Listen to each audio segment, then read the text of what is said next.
Ik ben al lang blij dat ik tenminste strijd heb. Ik heb tenminste strijd. Ik heb geen strijd, ik heb King Guardian. En je hebt een heal.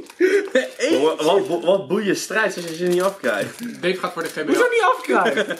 Volgens mij is dit relatief niet. Choose a face card. God damn it! Ik moet de persona flippen.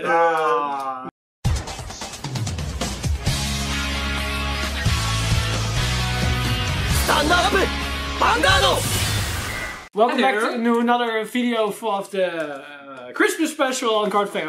I suddenly lost what we're doing here. Sinterklaas special. St. Nicholas.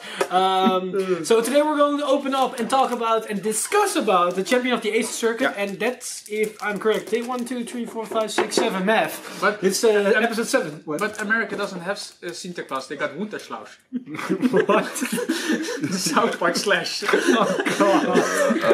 god. The Dutch, they say Deutsch, but Deutsch. the Deutsch don't have that.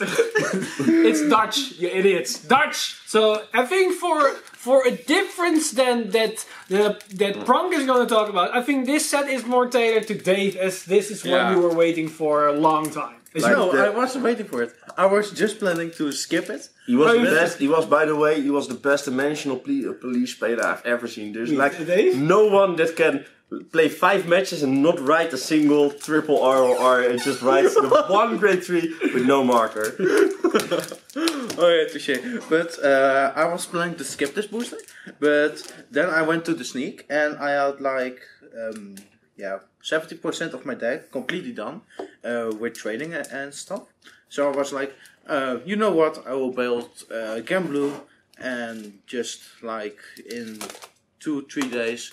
I had the deck completely done with the grade 1.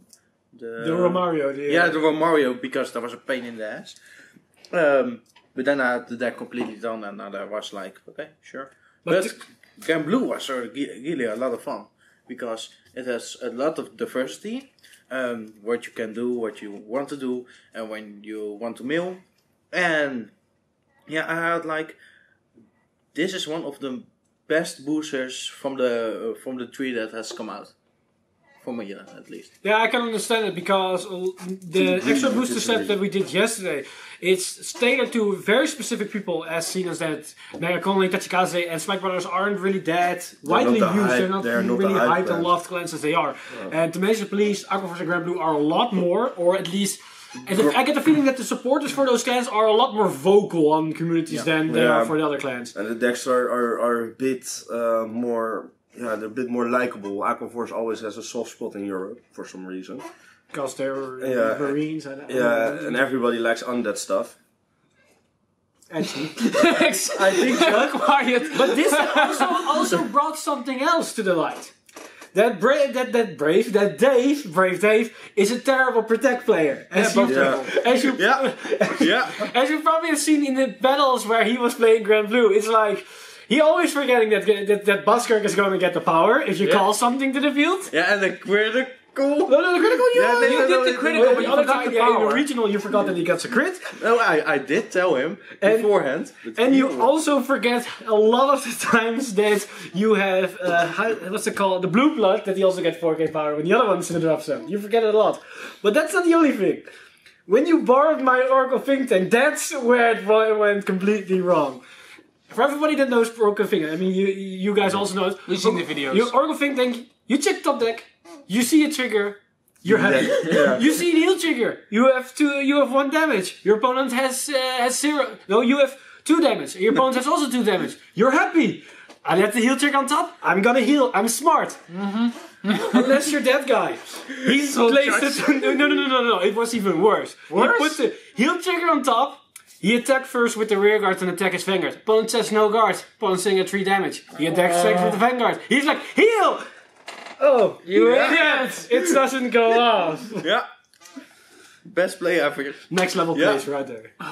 First big tournament top 8. 51 cards on the list. You gotta love this guy for that. At least it's never dull with you around. Yeah, touché. At least that wasn't on camera. No, that one wasn't sadly on camera. But granted though, he did win that tournament. for some reason, nobody drive checked any triggers that tournament that day. Except for him. That's a hidden skill. That's a hidden skill. Yeah. Best No one knows player how. ever.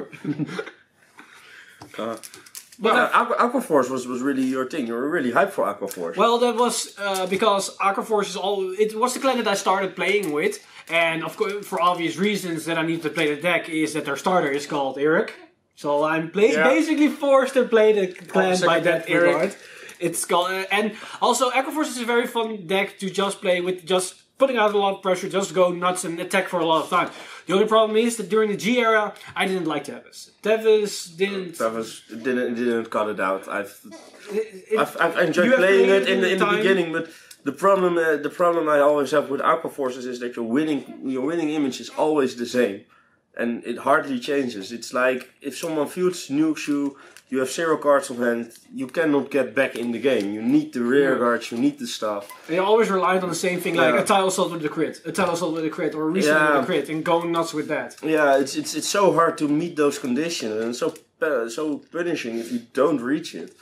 And well, with the new Aquaforce, it's really fun, because if you hit on the second, or I think the third or the fourth, you can restand the Mune Storm. And a lot of people don't like that card, but I honestly like that VR a lot more than most VRs, because there's an actual player level to use that card in the correct way. It's not an easy smash on the field like Alfred, you get power, go nuts. No, you need to use it in the correct way. And the problem with Aquaforce is in that way is that it's really hard to calculate where you're gonna guard what, especially if it's your second rewrite, your 5 Axel circles, and you know, like, I have to guard those 2, but you're not gonna take a point blank Vanguard, because if he drive checks a crit or a lot of front triggers, you cannot guard it at all after. And you can annoy that attack even more, even if you want to guard, let's say you take it, you can put a field behind it, and now it also has a hidden effect that can power up rear guards. But you can annoy a lot of people. The problem I found out with Aquaforce is that if the moment you get control of the field, it's very hard to come back from. But that's always an issue with Aquaforce, and I think it's always gonna be an issue, because they fixed it with the end of G, with their latest step support, by giving everything resist, and I honestly don't like power. Yeah, draw power and a lot of resist, but I don't like both of those ways. Giving resist to just basically everything is just a cheating way of fixing your issue and not waiting to knowing how to build around it. But I have a double feeling about it, because giving field control to clans that can multi-attack the shit out of you. Yeah, but that's not that's not fair either. They needed it. Something like, for example, Wailing Tavern should have never been a build. No, Wailing Tavern was by far not as powerful as any other cards in the same class. No, but it's ridiculous that they can give multiple things to one clan. Well, maybe they were trying and experimenting, because they wanted to do something Tevis' thing, because the first stride skill was also hitting 3 waves, retire something. The retirement gave Aquaforce the ability to play around with low cards on hand, because you force your opponent to sacrifice as well. And the moment he starts attacking your rear guards, the moment he starts placing cards, the moment you reach that point that you can retire his whole field is always devastating, and I think they needed that at that point. But was the guard restrict really that necessary on the card with the power game? Yeah, that wasn't the problem. Hitting the waves at all in Aquaforce. You could easily dumb it down. Aquaforce wasn't really that. No, but in the beginning it wasn't really that a problem. But with the new Tevis, that automatically gives you 2 attacks, whatever happens. It was fun, but the next set it did better. I mean, I think Aquaforce wasn't even able to top a tournament, because the next set was before the next tournament. They topped a tournament, but that's because everyone in France plays Aquaforce. because they knew that giving everything resist wasn't a good way, so they gave everything skills that bypasses resist. Yeah. I mean, that is where it went with G, and that's not a good thing. Yeah, no. Well, I think they were more trying with the multi-skills, preparing for Gear the Great 4 with the multi-skills thing. Maybe they were just teasing in, let's see how people react to it, and then slowly introduce more cards with multiple skills and layer skills for the Gear Chronicle cards. I think it's more like that. It's not just bluntly saying, oh here, well, let's dump all this shit and we'll see what happens. Now, I think there was some meaning behind it, but it's always tough to say, because you don't know what the R&D is thinking, and I honestly do have a belief that they know what they're doing. It's not like they're doing random shit. A lot of people keep complaining about, they should do this or this. Why the R&D of Bushwood is doing, don't know what to do, how they're doing, or they don't know what the hell how they didn't make a game. Well, at the same time, I'm gonna say, do you have a card game that runs? I mean, at the end of the day, who has a multi-billion... No, it's not a multi-billionaire, but... who has a lot of zeros on their bank account number? Let's end it like that. I think... With only zeros? Yeah, on the other side of the comma, at the decimal. I do believe Bushwood, but does know what they're doing. But there is a lot of, you can say, I'm for sure there are a lot of more clans that get a lot of more love than some others. Some clans get like a lot of support and it's really straight on, and the deck remains in the meta and it remains a solid position. That also comes with the fact that some archetypes are just the way how the clans works. Their focus of gameplay is just by nature stronger than other things. Yeah, but besides that, I can remember a time that people were thinking like, Mega Colony, when is it ever gonna get support? It got support. Way too long. It got support. Gize. Yeah. But it got way too long. I mean, Gize Ghidorah topped some quite not so long ago. Gize anything topped. No. Gize didn't top any shit. Gize topped shit. Gize Ghidorah topped. Yeah, and Gize Angel Feather stopped. No. Gize Angel Feather never won against my deck. No, at least in premium. It's true. In premium, no other Gize deck did actually top. It was only Gize Ghidorah that actually made it to the top tables and actually performing pretty well. So there's that. But do you want to play Gize Ghidorah? No. That's a different story. But today we're not talking about Gize Ghidorah. We're going to open this pack because we're talking about a lot of different stuff. I knew you were going to forget it every damn time. I don't want to give you any more high rarity stuff. Give it to me. Give me more. Okay. Can I get another SVR of this set? Because I already got the Trial Deck SVR and the Maelstrom SVR. Ooh. I got the best Grand Blue. I got an R. You got the Flanker. I got Frankie. No, you say you want to battle with the best Grand Blues, put your Grand Blue 3 card on the back side. So it's like this, and the one is facing you. So like this? No, the card is facing you. No, the other way around. It's facing...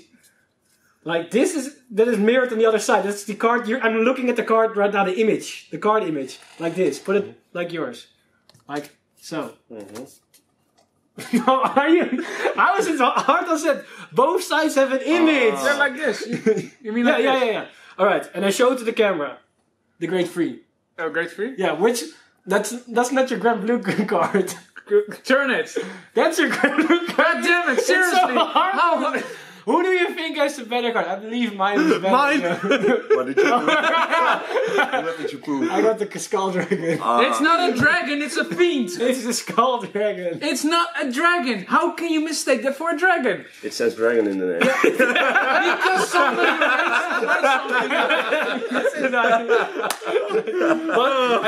I must say, one thing. What do you guys think? Leave a comment below. People who react like you believe in the Bible. I need to say one thing. When you give a card an attribute, I mean, what kind of tribe it belongs to. In Hearthstone, they always pick the awesome tribe if it belongs to multiple things. If it's a warrior and a dragon warrior, you're gonna say it's a dragon, not a warrior. If that's the case, why do they state on the card that's a freaking skeleton and not a dragon? Wait. Wait, what? It's not visible. Because a dragon should be able to... a dragon is much more cooler than a skeleton. And you have the best Dimension Police art card. Yeah, the actual Dylander. It's the actual Dylander. Prove me wrong. Prove me wrong. Prove me wrong? With concept art, please. So, I think that's about it for this set. Dave, you should definitely run this card in your Dimension Police. Miracle Beauty. Or Miracle Isn't that card one in the deck? No, it's terrible. Miracle Dandy is always terrible. These cards that have these kinds of effects With never the are run defensive- because Vanguard just has too many cards that do something. You saw nothing. There's nothing behind it. And that's it for today.